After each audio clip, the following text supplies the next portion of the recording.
জাহাজরা কিনারে ভিড়াইলে পিন্ডা মাটিতে গাড়া হয়, হামার দিয়া বাইরানো হয়, পরে ওইটায় একটা আল্লাদ লাগাইয়া যাতে জাহাজটা ধরতে না পারে, এই জন্য পিন্ডা ব্যবহার হয়। আর দৌড়বাড়ি এটা হইলে সাবিস্তান ঘুরানো হয়, যেমন লঙ্গর করলে চেইন যে লঙ্গর করে রাখে ওইটা সাবিস্তান ঘুরানো হয়, তিনটা দুইটা চারটাও লাগায়, পরে 4-5 জন মিললে ওইটা ঘুরায় লঙ্গর উঠতে যায়। হামার ওটা পিন বাইরানোর জন্য, ওটা পিন মাটিতে গাড়ার জন্য হামার ওটা ব্যবহার করা হয়। এগুলোর দাম যেমন 600 টাকা হামারের পার পিস, পিন 500 থেকে 700 টাকা পর্যন্ত। যেমন আর সাইজ আছে 3.5 ফিট, 4.25 ফিট, 4 ফিট, ওইটাই দেখা যায় যেমন 500 থেকে 700 টাকা পর্যন্ত দাম হয়। আর দৌড়বাড়ি এটারও সাইজ আছে 2.5, 3.5, 3.5, 3.3, এটাও 600 টাকা হালি থেকে 1200 টাকা পর্যন্ত হালি আছে। মূলত কাঠ এটা মেহগনি দিয়া, ওটার একটু দাম কম, আকাশমণিতে দাম একটু বেশি। আর লোহা কাঠ দিয়ে বানাই থাকি, ওটা 2000-3000 টাকা হালি হয় দৌড়বাড়ি যেটা। আর হামারের সিগনেস এইটাই, যেমন এটা ওই মেহগনি কাঠ এবং তেঁতুল কাঠ, এই আকাশমণি, শিশু কাঠ, এটা এবারে সেরকমই দাম হয়। তৈরি করতে সময় বেশি লাগে না, যেমন আমরা 2 জন লোকে যদি মাল কাটি তাহলে 60 থেকে 70টা পিন সমিল দেওয়া ফিনিশিং দিয়ে নামানো যায়। আর ওইটা ফিনিশিং করতে যেমন পাতি বানতে আরও 2 জন একদিন লাগে, তাহলে 4 জন মানুষ কাজ করলে 60টা পিন নামে একদিনই। এটা লাভ, এখন এটা গাছের দাম আছে, যেমন কাটতে মজুরি হিসেবে আমরা কাটি 55 টাকা পার পিস, আমরা সমিলে কাটি, পরে এটা ফিনিশিং দেওয়া হয় 25 টাকা করিয়া। একটা পিনে 8 ইঞ্চি বা 9 ইঞ্চি বা 1 কেবি মাল লাগে, তাই 1 কেবি কাঠের দাম নর্মালি 250-300 টাকা।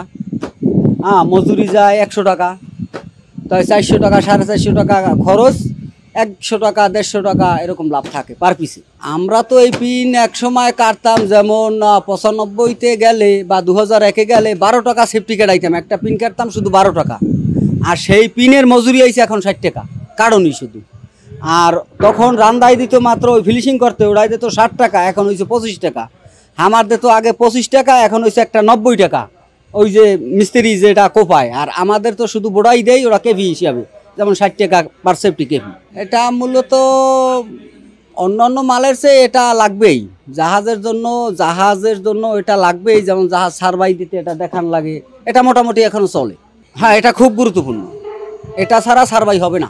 সার্ভাই যেমন একটা জাহাজ নতুন করে নামাইলো, তখন এই পিন, হামার, দৌড়বাড়ি এগুলো দেখান লাগবে। যেমন মালিক সমিতির অফিস দা ওরা যখন সার্ভাইটা লেখে, তখন এই পিন, হামার, দৌড়বাড়ি এগুলো সবই দেখান লাগবে। আর এগুলো ওদের ব্যবহারেও লাগে।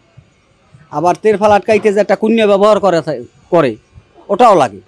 একটা কুন্যা পার পিস 30 টাকা, 35 টাকা, 50 টাকা পর্যন্ত আছে, এটা জাহাজের জন্যই ব্যবহার হয়। দাম বৃদ্ধি পেয়েছে কিনা? দাম এখন আগের চেয়ে একটু বৃদ্ধি, যেমন কাঠের দামও বৃদ্ধি। কাঠের দামও তো আগে ছিল এত, মনে করেন 150 টাকা ছিল আগে, আর সেই মাল এখন 270, 250, 300 এরকম, এই পিন হামারের মালিক। মূলত আস্তে আস্তে তো সব জিনিসের দামই বাড়ে। যেমন আগে আমরা লার্কি বিক্রি করতাম মাত্র 60 টাকা, এখন 250 টাকা, 300 টাকা এই সমিলের লার্কি। গ্যাসের পরেও লার্কির চাহিদাটা আছে। লার্কি এখানে যেমন হোটেলে তো গ্যাস দেওয়া সম্ভব না, যেমন আমাদের এলাকায় এই জায়গা যে হোটেল, এটা সবই আলগা চুলার লার্কির পাকাই বেশি। আর টাউনের মধ্যে তো গ্যাসের পাকা হয় বেশি। যেমন এটা 7টা-8টা পিন কাটলে 1 মণ লার্কি হয়, ওই 1 মণ লার্কির দাম 300 টাকা হয়। ওখান থেকেও লাভ হয়। সব মিলাইয়া যেমন কাঠের গুঁড়িটাও বিক্রি হয়, এটাও একটা জ্বালানি, মানে ফালানি কিছুই যায় না, এগুলো সবই কাজের।